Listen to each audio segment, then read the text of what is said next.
Hello, everyone, and welcome to this session on the flipped classroom, which is part of the ARRS Clinician Educator Development Program course. I'm thrilled to be an instructor in this course with some of my colleagues all throughout the country. I actually personally benefited from the CEDP course in 2015, so I'm really excited to be teaching this course about the flipped classroom. I also want to congratulate all of you guys for taking this course because this has been instrumental for me in learning how to teach, and I hope that this helps you become a better educator. So what we do today is delineate the differences between flipped classrooms and traditional lectures. There are major differences between the two, and I hope that it becomes very clear by the end of this very short tutorial. And I want to illustrate why flipped classrooms are effective for teaching.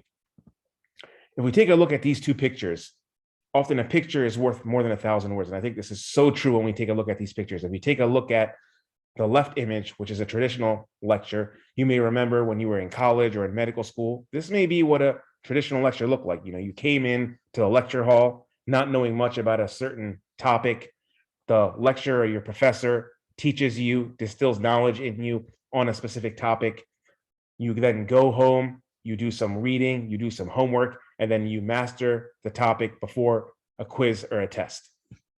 Contrast that to this image on the right, which is a flipped classroom where often professors or lecturers give you content to review before the actual teaching session. So they may give you a video to watch, a peer-reviewed article to read, and you come in and then you work potentially in groups, or you apply or synthesize that knowledge so you have higher order learning during class time. And you can see that the learning here is much more active. You have people working together in groups, they're engaged, as opposed to the very passive learning that we see in the traditional lecture hall. And there are key differences that I want to point out between a traditional lecture and a flipped classroom lecture. First of all, the type of learning is passive in a traditional lecture. It's very teacher-centric. The teacher is the heart of the classroom, right? Because they're the ones that are distilling and instilling knowledge in you.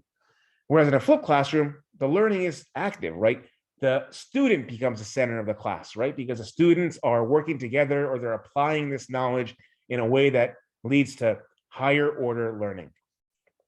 The access to knowledge is sort of indirect in a traditional lecture because it's the teacher that's providing the knowledge to you during the lecture. You don't have access to it until the teacher provides that knowledge to you after giving the lecture. In a flipped classroom, the access to the knowledge is direct, and often the basic knowledge is given to you prior to the session in some way, shape, or form, either through a video or an article that you're reading. In a traditional lecture, homework is done after the lecture, and thus mastery of that knowledge occurs after the lecture. In a flipped classroom, homework is often done prior to the lecture, and the mastery of that knowledge occurs during class time, right? Because you're applying and synthesizing and interpreting that information at a higher level, so you master the knowledge during class time. The teacher is often seen as a lecturer or a professor in the traditional setting, whereas in a flipped classroom, the teacher is really a facilitator, maybe a coach or a mentor that is allowing you to reach your maximum potential in understanding and retaining the knowledge. Now, why do we care so much about flipped classrooms? Why is it such a big deal? And why are we spending a full hour at CEDP discussing the flipped classroom?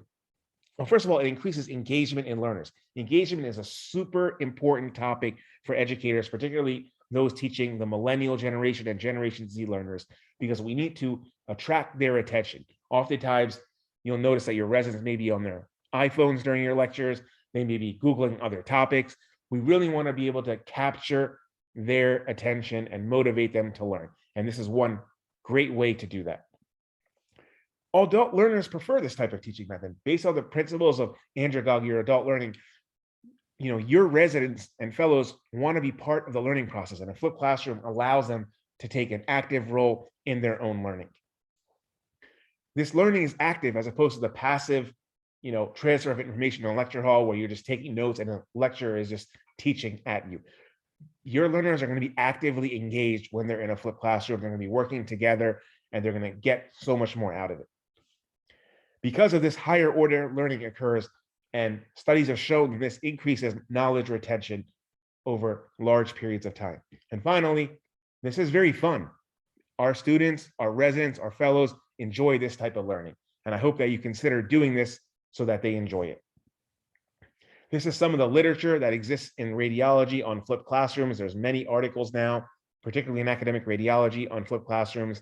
The last citation here is actually a TED Talk given by Salman Khan on how videos are being used to reinvent education as part of a flipped classroom. I encourage you to take a look at these to learn more about why we care and how we apply flipped classrooms in radiology. So what's going to happen next at CEDP when you come to the actual course? We're going to actually design a flipped classroom session. So, everyone knows the theory about why flipped classrooms are so important, but how do we actually practically implement a flipped classroom in our radiology lectures? So that's going to be the key. I'll see you guys at CEDP. I can't wait to work with you, and it's going to be really fun. So come and have a great attitude and be ready to learn. Thank you so much for your attention.